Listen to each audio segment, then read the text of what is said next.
Hey y'all, what's up and welcome to another episode of T&D Won't Shut Up, where we discuss and debate relationship topics from a healthy couple's perspective.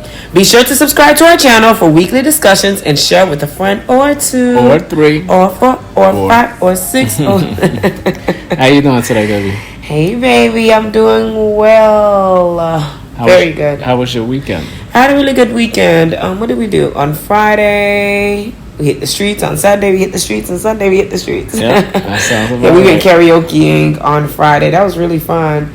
And I can't remember what song I did. Oh, I did Proud Mary. Proud Mary. Yeah, yep. It was fun. We had a good time. And then we've been kind of watching the basketball games, trying to keep updated what's going on in the Knicks series. So, yep. Yeah, so a really good weekend. Nice and typical for our weekends. Yes. Say, right? I agree. Yeah. Yep. How you been, honey? I'm good, baby.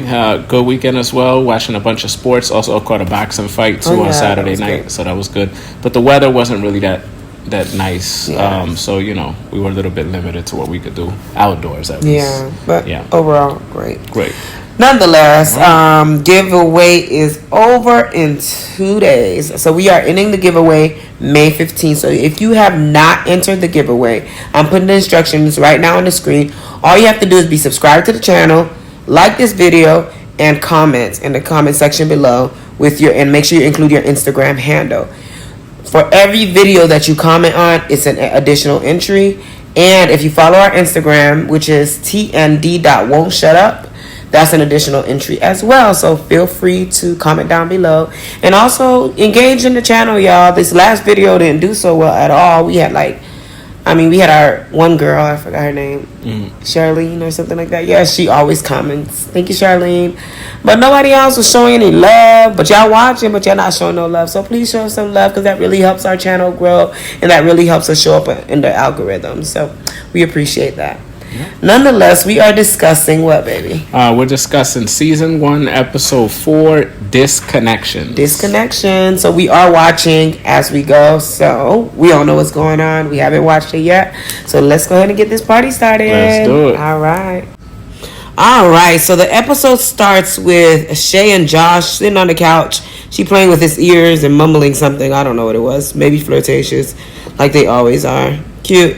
On to the next. Then goes on with Millie and Greg. They're in. Where are they, baby? I don't know. They're just in a room. Seemed like in a room, and she was asking if he was going out. He was kind of mumbling. We didn't really hear what he was saying, but she said, I just want you to be yourself, so on and so forth. And then she basically started talking about how she felt about the kiss in the jacuzzi. Right.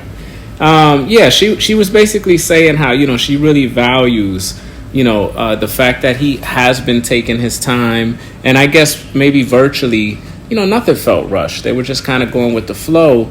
But that kiss, that forced kiss in the pool, was the exact opposite of that. And we all seen how awkward that was. And it looks like, he took a little bit of accountability for that. I think he still pointed out, though, that for him, I think intimacy, that's something that he believes is required maybe early on in the growth of a relationship. Right. But we all look, there's a lot of people that feel like that. But at the end of the day, you can't move to your own accord. Yes. You got to make sure that other person is comfortable with your progression. Yes, it should be mutual. Absolutely. And but what I will say is, I like the fact that he heard her out. It didn't seem like he was pushing back. Right. And he kind of ended it with saying, you know what, look, I'm willing to take the time necessary for us to grow the way that we need to. Yes. Now, what'll be interesting is to see if he can put that into action. Right. Yeah. I think he really wanna be in that boom boom room. He sure do. All right. So in the next scene, Millie and Diamond, they're kind of discussing, these observations that everybody's seeing between Chris, Sandia's man, and Joanna. It has gotten really, kind of disrespectful, in my opinion. I mean, they're always... You think so?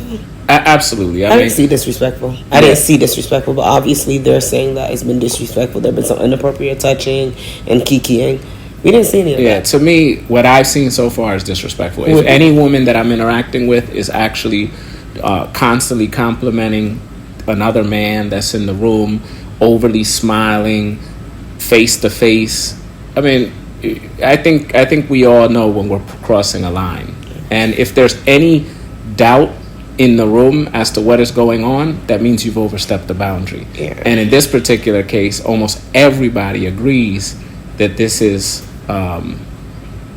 not something that should be happening. Yeah, I guess for me, I think that there's clearly something going on based on what they explain, but everything I've seen so far has nothing has been overstepping. Do I feel like she likes him more than she likes her own man? Joanna likes Chris more than she likes her own man. Yeah, she has more in common with him. But I didn't see any flirting going on. I've not seen them flirting.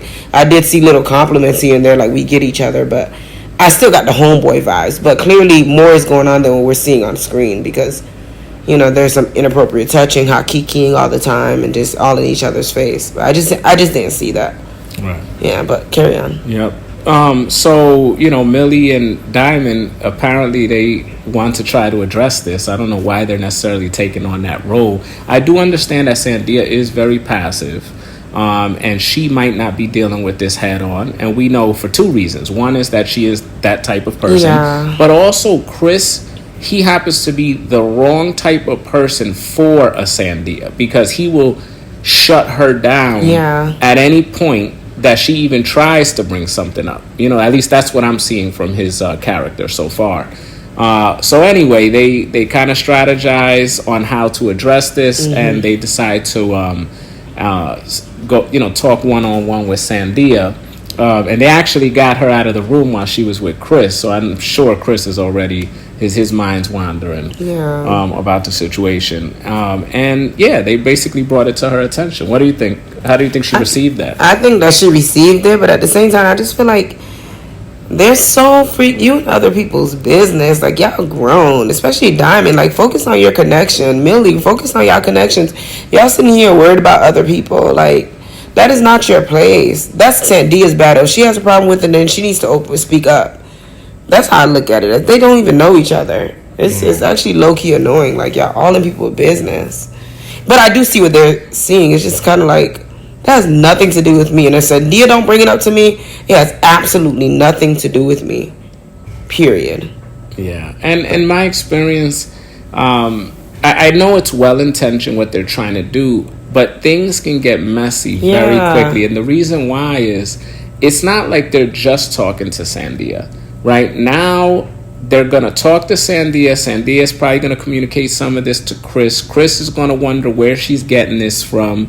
Now, all of a sudden, Chris is having issues with Millie and Diamond. Yeah. And then Joanna gets thrown into the picture and wonders what's going on. Yeah. And now she's going to start arguing with the messengers. And, so things can get very messy. That's why I've always been reluctant, even though I have great intentions. I've been reluctant to involve myself in certain things because I just know it may not be received the right way by all parties. And then if it was a close friend or somebody I knew, it's a different story. But y'all just met each other. Y'all only been in the house for maybe a week. Yeah, but I just feel like they kind of want to stir up some drama. Yeah. Y'all excuse my voice. I'm a little sick, by the way.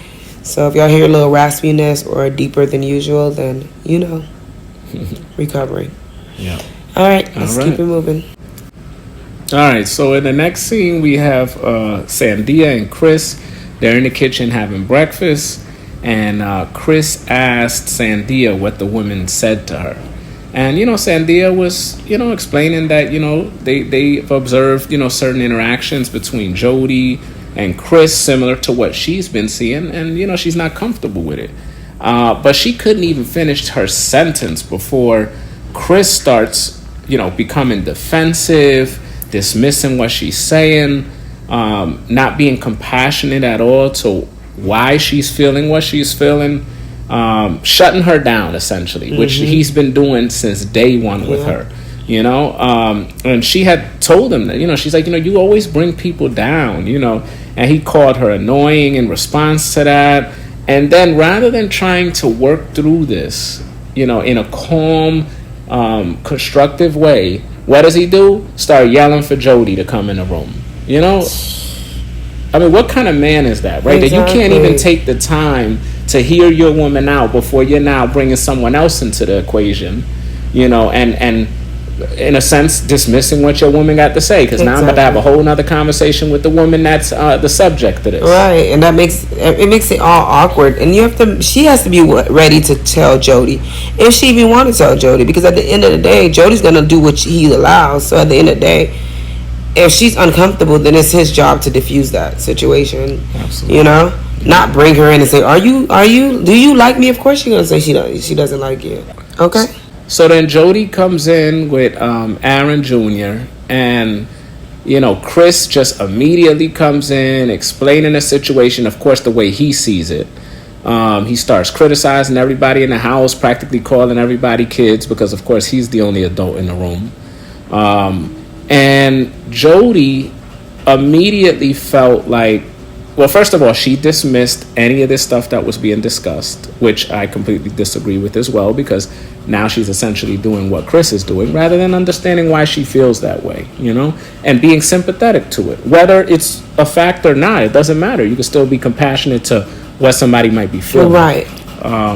But she gets defensive and then immediately kind of starts pointing the finger at the females who basically put that in Sandia's head, and all of a sudden it's become more of an attack on her. Now, I will say to some degree that's justifiable, right? Because let's say you don't believe you're doing anything wrong, and you have other women who it really shouldn't be their business telling people in the house that you're flirting with a man that has a girl. Like, right. You should be defensive to some degree. Sorry.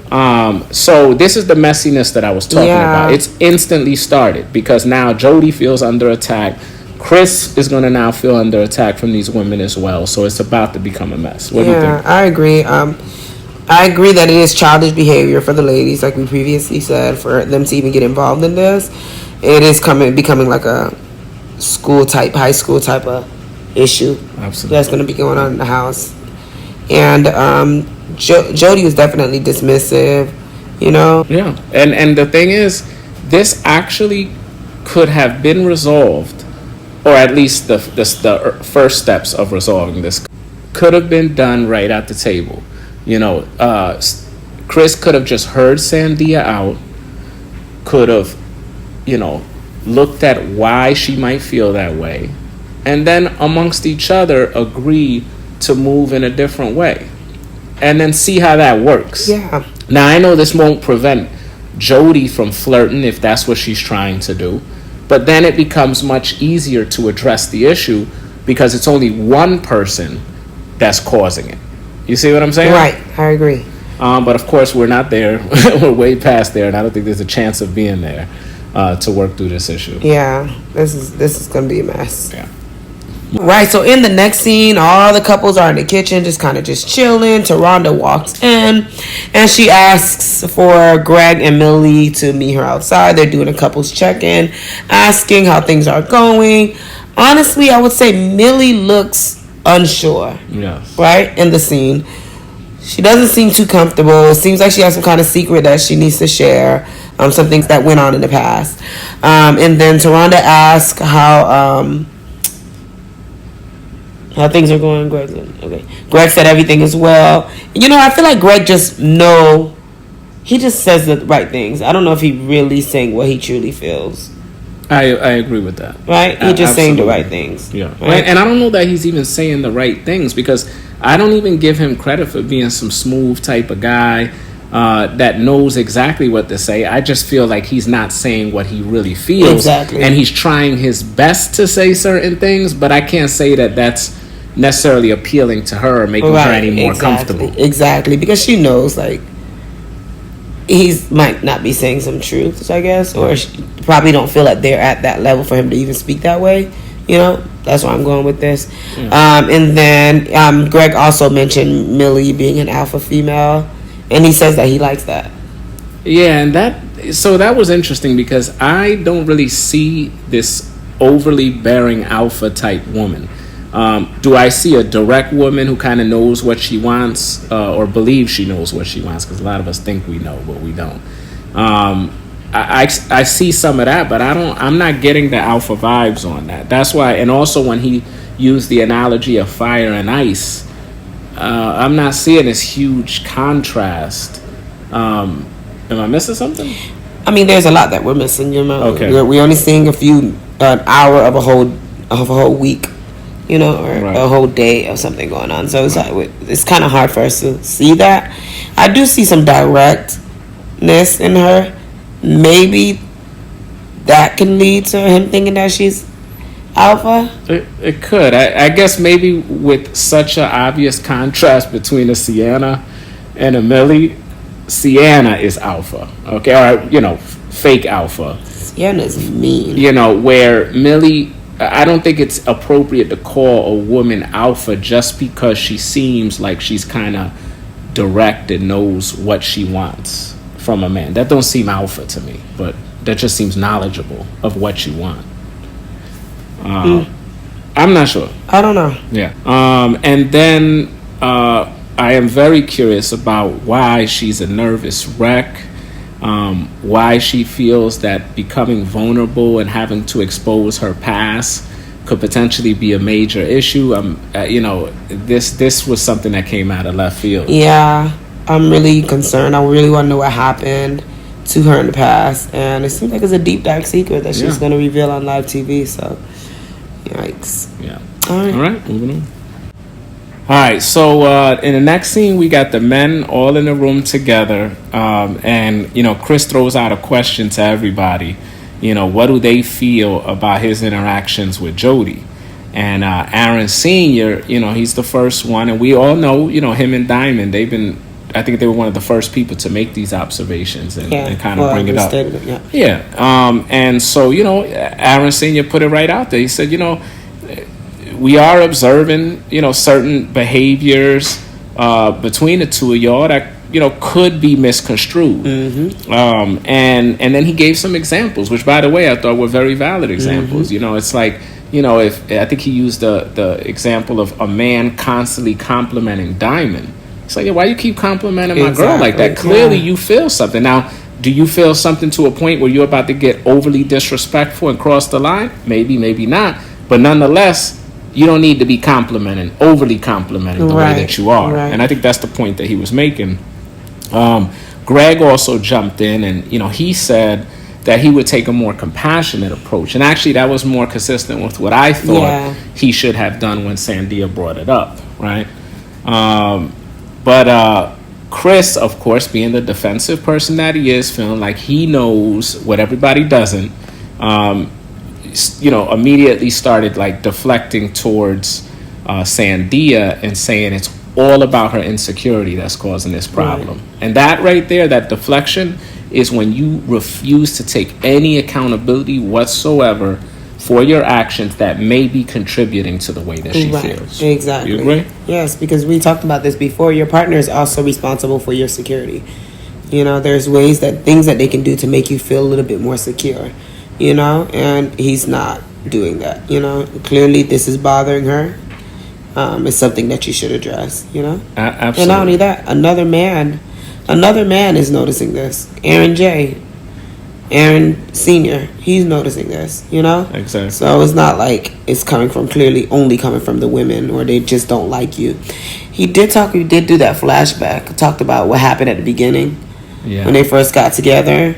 All of them got together. Yeah, where he had a point of view that I guess Jody co-signed on. Yes. Yeah, and sure, maybe they were the only two in the room that felt that way, and he used that as an example of why maybe all the other women in the room was no longer Team Chris, because Jody was the only one that agreed with him at that point, and they think that there could be something between them as a result of that. I'm like, come on, bro. You really simplifying every woman in the room. That women can observe a conversation where two people agree with one another and not assume that they're checking for each other. Right. Okay? Exactly. But he's now at this point, he's reaching for every reason possible that would justify his actions, as opposed to just doing some self-reflection and thinking about whether he could have handled things differently with his interaction with Jody. Exactly. Yeah, this is not going to end well. I don't think they're going to make it. No. Too many issues. And lucky Sandia if that's the case. Exactly, but I have a feeling she'll still try to hold on. Yeah. She said she's willing to fight for it, remember? Don't fight for that. Exactly. Not for the cross-eyed man. Right. All right, so in the next scene, we have Tonda. She calls in Brandon and Sienna for their couples check-in.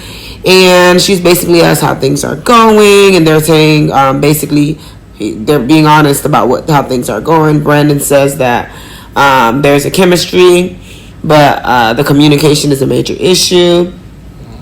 And Sienna, she jumped right in and said that was bullshit. That was rude. That was rude. She said that was BS. And she just started going off on him. And I just loved how Tonda called her out. You know, she said it's your delivery. It's your delivery, sis. You need to tone it down. I understand you're from the Bronx. I understand you've been doing this, that, and the third by yourself. But if you continue this behavior, you will scare everybody away. And I feel like Sienna was kind of receiving that. I feel like she received it. But don't mean that she's going to make any changes. Because she's been like this forever. And hence why she's 43 and still single. You know, she's too much in her masculine. She's very dominating. She's disrespectful. She's rude. And, you know, and then I'm going to let you talk about the next half, baby. Yeah, I mean, we know Sienna has major issues. And it doesn't matter who's on the opposite side of her. You know, it could be the sweetest guy. It could be the exact opposite of a Brandon. A very confrontational, strong-willed, strong-minded person. No matter what, it's going to end with what you're seeing right here. Right. And that's because she doesn't have any way of, first of all, acknowledging what she's doing, and secondly, having the discipline and the control to address these situations in a different manner. Mm. She has none of those tools in the toolbox, okay? You know, Tonda had asked if I guess she asked Sienna first if the relationship was worth saving, and she did say it is. You know, yeah. she felt like there's a chance.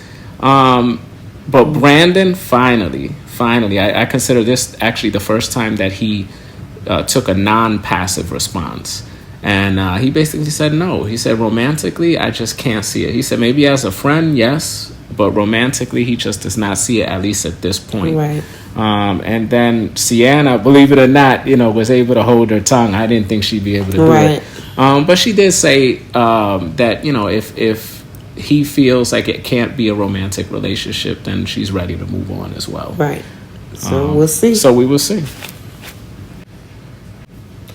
All right. So after the scene with Sienna and Brandon walks into the pool room. All the guys are playing pool, and they ask him, you know, how did things go?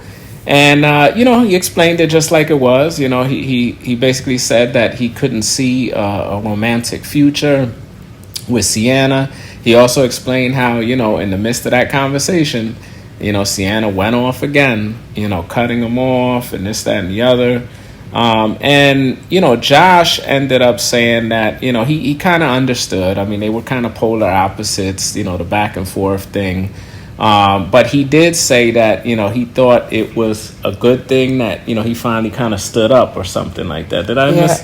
I think he did say something like that. And he also said that, you know, when she called Brandon a B, you know, he didn't feed into it, go back and forth. And he said something like energy can't get destroyed, it's only transferred. Which actually I might have to use that quote. I was like, okay, Josh, we see a little simple ass with some complex quotes. Yeah.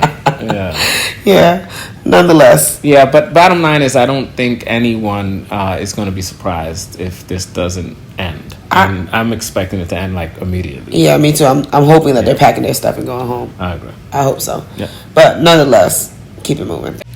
All right, so in the next scene, we have Aaron Jr. and Jody walking over to their one-to-one with Tonda. Their couples check-in is what it's called, with Tonda. And, you know, Tonda asked how things are going, and, you know, Jody said her main issue was what's going on with what's going on in the house, and the rumors that's being spread that her and Chris has a connection. She just said we're just friends. And then she asked Aaron Jr., did you have any, you know, is there an issue? Do you take any issue with that? And he said he takes absolutely no issue with that. He's a male with a bunch of female friends, and he thinks it's very insecure that men and women cannot be friends. Right. How you feel about that, baby? We have a whole video about that, by the way. Yeah, check it out. Yeah, check out that video. You know how I feel about this. You know, of course, I have a lot of female friends. You have a lot of male friends. And I don't even want to necessarily call them friends per se, because they might be associates. Yeah. And, you know, a lot of people will rack these associates up when they're single, right? Friends of friends. You meet them at different events, situations. But once you're in a relationship, you know, I'm not saying you need to have a blanket, you know, message sent out to everybody that you're cutting them off. No. But the interactions, the relationship, the dialogue, things have to change appropriately. Yeah, you can't be picking up the phone and calling your homeboy in the middle of the night if he got a girlfriend, you know? You can't be inviting him out all the time. You know, like me, if I had a guy, like I have some guys that I'm cool with. I don't necessarily like to use the word friend, but they're cool, that I knew before I started dating T.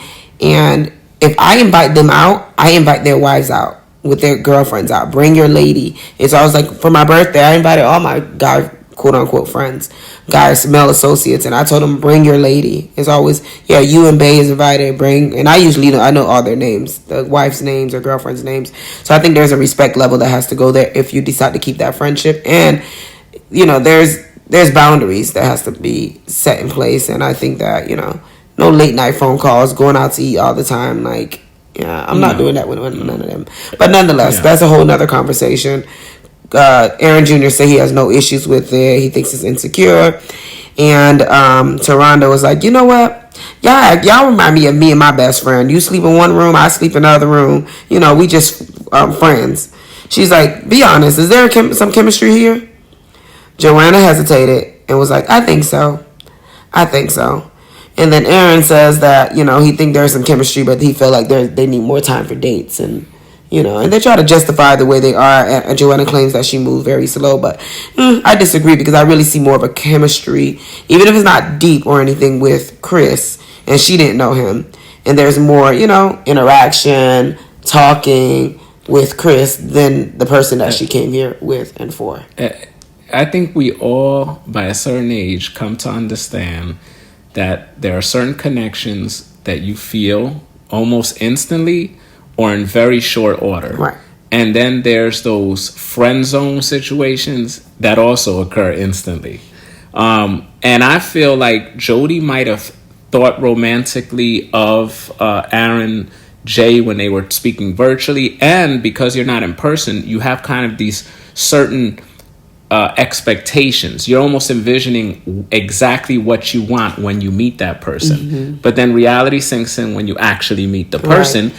And in a very short period of time, I believe, and women, you know, please don't get on me on this, I believe women will know very quickly if they're going to look at this person as a friend or a potential romantic partner.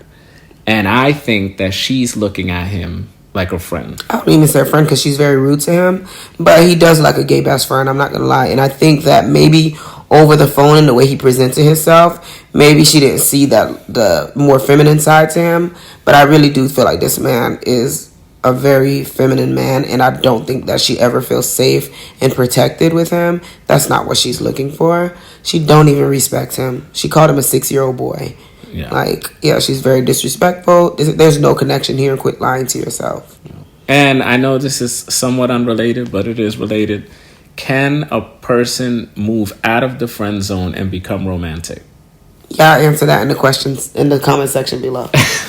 I've been told it's not possible, but who knows? I think it's a slim chance. But y'all answer that in the comment section below. On to the next. All right, so in the next scene, we have Millie's sister Sophia, which is also her best friend, walks in and they greet each other, and she basically asks how things are going, right? And, you know, she kind of tells the sister about Greg, and I forgot. Baby. Yeah, she said that she's feeling Greg, and that, you know, she thinks that if all goes well, that she could end up being exclusive with him. But very quickly after that, you know, her sister started kind of talking about the things that she believes Millie deserves. And then Millie started getting emotional. She was bawling. I'm like, oh my gosh. So, you know, I could tell that it was something really deep that, you know, she was going through. And basically, she was really crying. And then she just basically said she's been raped in the past. And, I really feel for her. That's really a tough battle, and it's also tough to get through, just to trust people, after you've been through such situation. And honestly, it takes a lot of therapy and, self-healing, and it's just a lot. So I fully understand that, and I understand the struggles that she may have allowing someone in and just trusting someone, Yeah. So I really felt bad for her about that. I do feel that her sister is so genuine, and I love the fact that her sister was like, I want to talk to him. I know there's two sides of the story, but she wants to get to know Greg as well, and I thought that was good. I feel like that's what Brandon's and Sienna's family or friends should have done too. They should have sat down with the other partners separately without each other. I agree. So I thought that was good. So I'm looking forward to see what happens next. Yeah. Anything else you want to add, honey? No, nothing else. All right, let's go to the next scene. All right, so in the next scene, Sophia and Greg and Millie are in the same room, and I guess Millie initially thought that she's going to be able to, be part of the dialogue, but Big Sis had a different idea.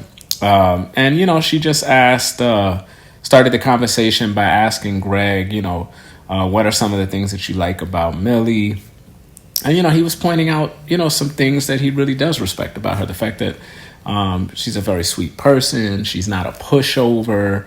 It seems like she's kind of direct and knows what she wants. She challenges him. She challenges him. Yeah, absolutely. I mean, and by the way, he was speaking with admiration, that seemed genuine. Yeah. There's some previous shows that I've seen that people sound exactly like that, but none of it is genuine. None of it is real, and I sense that from him. So then Greg asked Sophia, what are some things that he could do, to get deeper, or things that he should know to be able to get deeper with Millie and understand her better. And, she just basically said that, he should make sure that he listens, that he's listening to what she's saying, that he gets her things, and not necessarily anything big, something small as a gesture to just, I guess, maybe let her know how invested or how interested he is in taking care of her, right? That's what I could imagine from that. She also said that, Millie is definitely ready to settle down, but the key is finding a like-minded person, somebody who also is very intentional in that way. And then, of course, Greg was kind of, emphasizing the fact that that's exactly where he's at this point. So then Greg's mom comes in, and, everybody kind of gets introduced, and they end up, basically having a dialogue, him and his mom. And, he was just kind of reiterating, I guess, how he feels about Millie and the fact that, this is the first girl that he's introduced to his mother in 6 years. So that just tells you the significance of it. Yeah. And, I guess his mother also has maybe observed certain things in him prior to this that probably made her feel that he wasn't necessarily prepared for this step. But I guess he's made some changes, And I must say, in the way he's speaking and articulating his feelings, it comes off as a person to me that maybe has learned through some life experience and has done some work. I'm really hoping for the best for them because, at first I thought he was just talking a lot of BS, but if he is, he sold it to me. So I have nothing else to add. Yeah, so so we'll see what happens. I mean, I think with every scene where Greg is actually speaking about the relationship and speaking specifically about Millie and what he feels for her, I actually like him more and more. Yeah, because I think this is all real. Yeah, but I'm curious to see how he's gonna handle that. Her traumatic past. Absolutely. Yeah. All right, so in the next little mini scene, we have Josh and Shay in the intimacy room. It looks like Josh had set up like this cute candlelight situation, body massage, foot massage for Shay, which is very cute. They seem like they're really connecting. The funny thing is we've been watching this show for so long, but they're just not in the spotlight because they have no drama. They're doing pretty well. They seem to be connected. They're doing the right thing. She asks Josh if he does this for a lot of women. He was like, no, he just learned from YouTube, and he was basically preparing for when they finally met. And he said he doesn't really know what he's doing, and he really looks like he does not know what he's doing. That foot massage looked a little awkward. It did, but sometimes you really just don't need to know. Yeah. It's the fact that you took the time to figure out some things and then actually do it. And you try it out, and she seemed like she really appreciated it. It was cute. They're connecting. We're loving it, and I love how she said, I'm not focused on getting in the other couple's drama. She's focused on her and Josh, and that's what it should be. Absolutely. Focus on y'all haven't seen each other, y'all just meeting. It's time for y'all to strengthen your connection and not focus on these random strangers that you never even met before. Yeah. So I love it. I'm liking it. Yep, me too. All right, so the camera pans back over to Greg and his mother. He's giving her a tour of the house. The mom was like, "Oh, you make your bed finally." And then Millie walk in, and the mom says, "Yeah, she's rubbing off on you." And Millie was like, "He's rubbing off on me." And she was just like, to the mom that she feels that she raised a good son. He's respectful. He's this, that, and the third. He takes accountability. He's a gentleman. He's sweet. He's classy. Those are the things that she was saying. And they was kind of all leaving the house. It was a genuine hug between every last one of them, which I liked. I wish we would have seen that with Brandon and Sienna, but Absolutely. We didn't get to see that. Just the whole interaction between that whole family, the sister, the mom, it just seemed so genuine. And, it seemed like the mom really liked her. So I'm looking forward to see more of this couple. Absolutely. Anything else you want to add, honey? No, I mean, I think that this is what everyone would like their family meetings to look like the first time. I mean, it was just, meaningful, substantive, healthy dialogue. Yes, I agree. It was great. Yeah, let's go on. All right, so in the next scene, we have Chris and Sandia. They're sitting down with Tonda. And, of course, she asked them how things were going. And, Sandia at first said, I'm kind of figuring it out, in her coy way, and then Tonda asked her, "Are you sure?"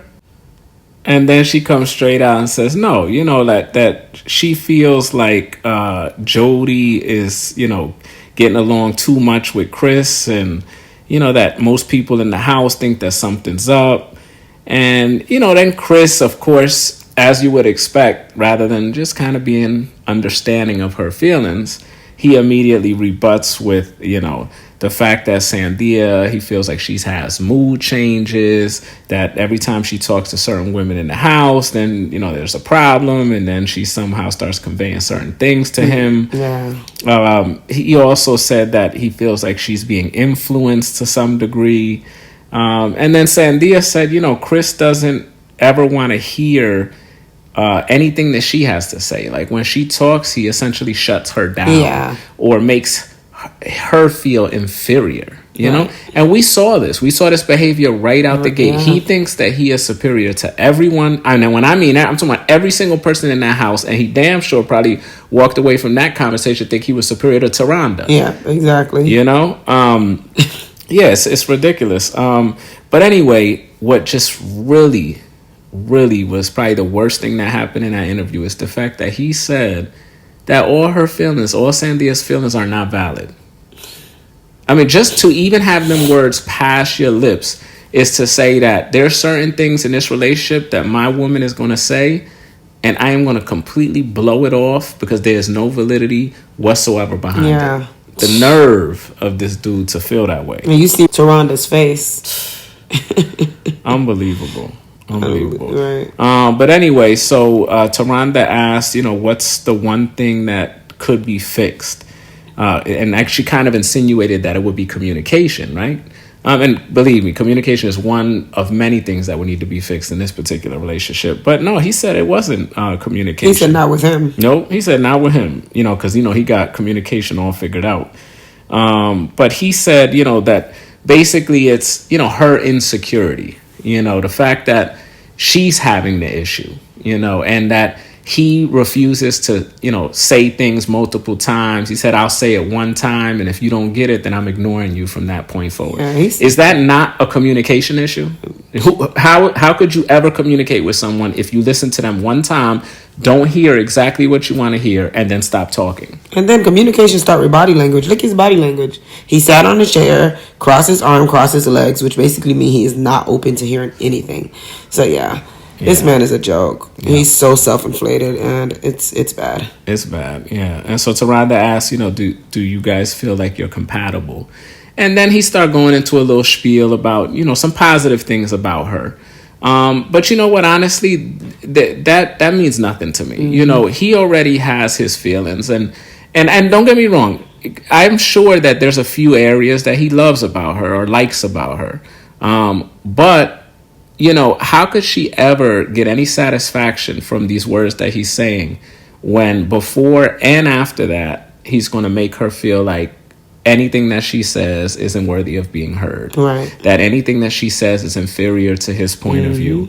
So he could have sat for the majority of that interview just speaking highly of her, but it's not going to mean anything to her. Not at all. But anyway, so and he said that they do have a chemistry and that he feels like he could be with her for the long term. And the sad thing is, I know when it was her turn to answer the question, of course she wasn't prepared to say what we all know she should say, and that's this is not the man for me.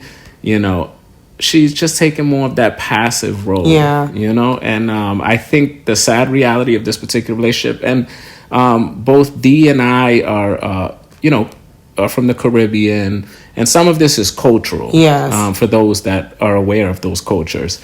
The unfortunate reality of women like this is that they are going to continue to endure men like this, right?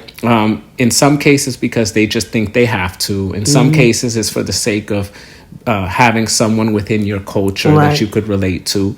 And then in other cases it's just your own previous history, which has never really yielded someone that is a significant contrast to the person you're dealing with.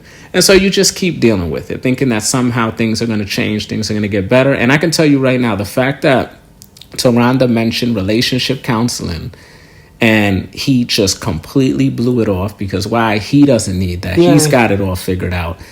As opposed to maybe we should just do this. Maybe I should be open-minded. Right. Maybe this could help her and in turn help me, even though I think I'm superior to everybody. But no, he ain't take that approach. It's more like, okay, well, I can go if you want to go. Yeah, it's not a good relationship. It's not a good relationship at all. And then, like you said, the cultural barriers. And like I told y'all before, I am Haitian, so I know these Haitian women and I know these Haitian men. But I will say that I get more Haitian American vibes from Chris, and Sandia's like that, fresh off the boat Haitian. Yeah, because she definitely acts like, that's how my mom was, just very timid, passive, let these men run over them. But long term, they build resentment, and later on, the men tend to appreciate them more after they did all the dirt, So it's not a match. She needs to let go and go to therapy on her own to learn how to speak up for herself, because she's going to continue with the same pattern. Absolutely. Yep. Nonetheless, on to the next. All right. So in the next scene, the couples are in the kitchen. Jody and Aaron Jr. are both the chefs for the night. And Chris she asked, Jody and Aaron are the chefs for the night. And Jody asked Chris, how was the conversation with between you, Tonda, and Sandia?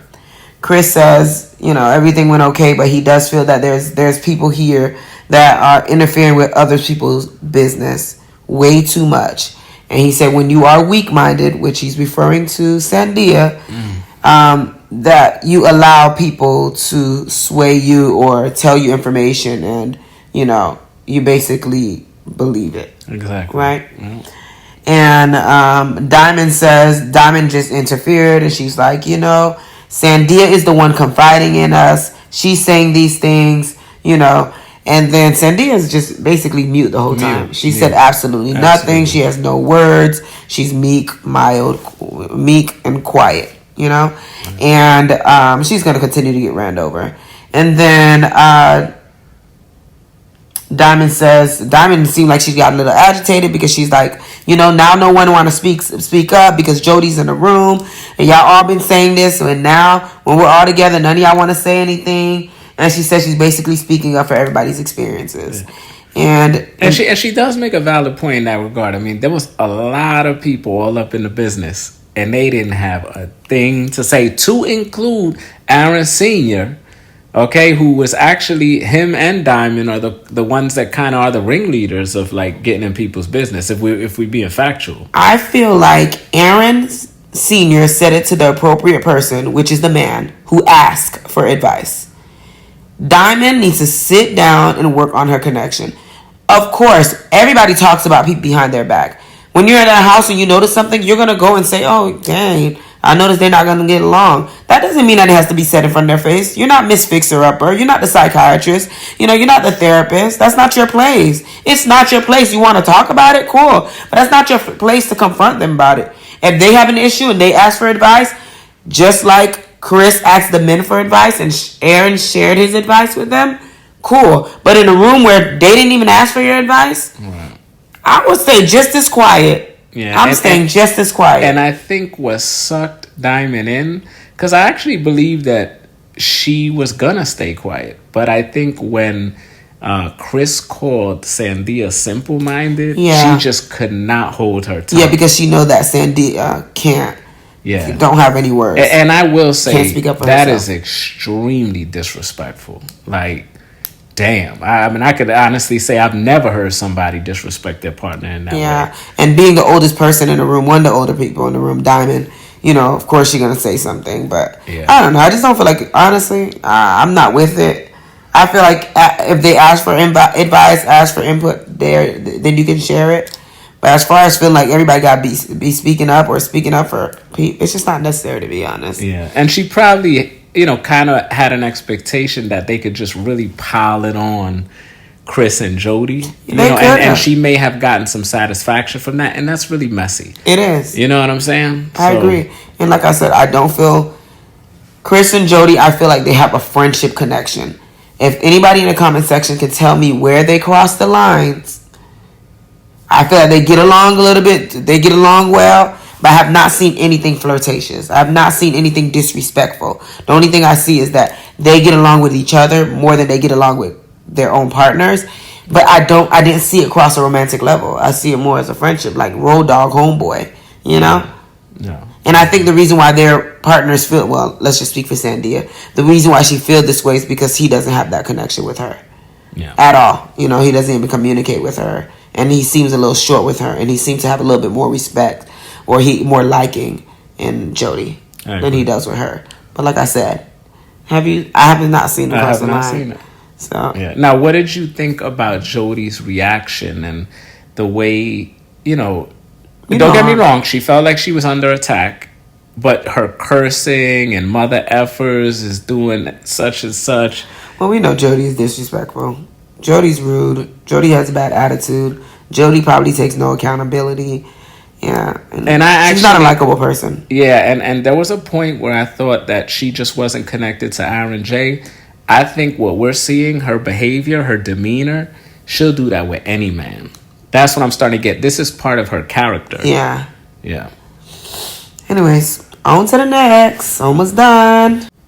All right, so then there was a little cutscene with Diamond and Aaron Sr. And, of course, Diamond was feeling some kind of way that no one, wanted to back her up. And, of course, she took the messy option of bringing that up at the kitchen to begin with. But I think she really felt like Aaron Sr. should have jumped in there to back her up. But anyway, then they cut over back to the kitchen. And apparently Josh and Shay, they also were not going to participate in dinner either. They was actually going to end up meeting up with Diamond and Aaron Sr. in the Boom Boom Room. And Chris, I guess he was a little surprised that, 4 people weren't going to be eating at the table, which I'm kind of like, really? I mean, how could you be surprised? I mean, it's a very tense situation. What, you thought everybody was going to be kumbaya after a situation like that? So anyway, so the 4 of them go up to the Boom Boom Room. Of course, they start having some dialogue about the situation. And they were basically explaining how, they didn't want to participate, in a dinner. There was just tension in the room. And they also felt like, if people are in a negative place, they can't help but kind of like, there's going to be spillover from that onto your relationship. And I guess, the 4 of them just weren't interested in that. And they also, some of them, I guess, lost their appetite, too. So that's one of the reasons they didn't want to. And I guess they also said something about, like, the food isn't made with love, it's made with anger. They didn't say those exact words, but she was like, she's angry cooking and all this stuff. She was like, I'm good. He was like, I'm good. I'll just take a while, I guess, to say it tastes the exact same, but I don't know. It looked good. I would say it looked good, right, baby? It did. It did look good. Maybe you want a pasta right now. Yeah. But nonetheless, Yeah, so they cut back to the kitchen, and just as we expected, it was kind of a tense situation, and Jody was kind of had that face, that look on her face, feeling attacked, I guess. And she was like, "I don't care, I ain't worried about it." Yeah, but yeah, and then Sienna, kind of acting oblivious to the fact that, why would people not want to be sitting here? But this is obviously a person who's accustomed to this type of tension and so issues. So this is actually her comfort zone. Yeah. But that was it. That was basically it. Overall, pretty good episode. Let's see. Yeah. Oh, the preview. Yeah. Well, I just want to say this about this episode. I definitely see a bunch of these relationships ending now. I think Sandia and Chris, even though Sandia won't be the one to initiate it, if someone could just get in this woman's ear, she would know that she needs to cut this off. She needs to cut it off. Jody and Aaron J. I know Aaron J. He tried to come to her defense in that kitchen, by the way, and what he was saying was kind of valid about the fact that Diamond didn't have to bring it up in that setting if that's what she felt. But I kind of have to question why he did it. Right. He may have done it in defense, like, I gotta defend my lady here, she's under attack right now. The point is definitely valid that Diamond should have just waited on that, could have had a one-on-one with Jody about it. I mean, that's a way to, even though it still would have been confrontational, it certainly wouldn't have devolved or evolved into what it ended up being. But I don't believe that he was doing it for the right reason. I think he just wanted Jody to feel like, I'm defending you, I'm holding you down, I'm your man, blah, blah, blah.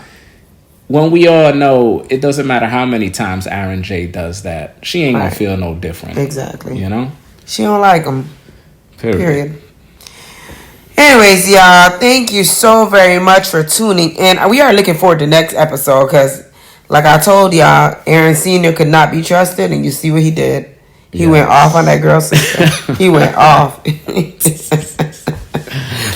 But nonetheless, y'all, thank you so very much for tuning in. Just keep in mind the giveaway will be closing on May 15th, which is, I think, Wednesday. The instructions on the screen right now. Go ahead and read it. It's super duper easy to enter. Just comment down below your Instagram and like the video. Make sure you subscribe to our channel. And you can also follow us on Instagram at tnd.won'tshutup. That'll put you in for an additional entry. And for every video that you comment on, it does add you for an additional entry. It is a $100 Amazon gift card. And anything else you want to add, babe? Nope, that is all. All right, and on that note, TND is out. Ow. I lost my voice, y'all. Deuces, y'all.